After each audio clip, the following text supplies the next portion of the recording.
তো আমি চলে এসেছি সেন্টারে, এই যে আপাতত বসে আছি। ট্রেন তো তোমরা জানি 9:40 হাওড়া থেকে বাপি এসেছিলো, বাপি মতন বেরিয়ে গেল, আমি পাঠিয়ে দিলাম যে থাক চলে যাও, এতক্ষণ বেকার এখানে বসে থেকে ওয়েট করে কোনো লাভ নেই। তো বাপি চলে গেছে, আপাতত আমি বসে আছি।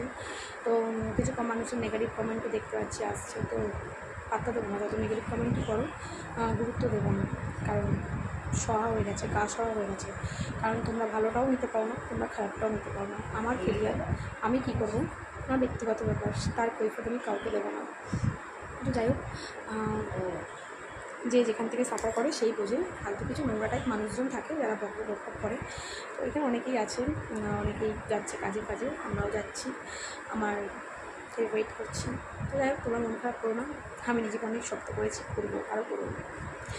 তো যাদের আমার নাটক দেখতে ভালো লাগবে না, কোনো দরকার নেই, আসতে হবে না।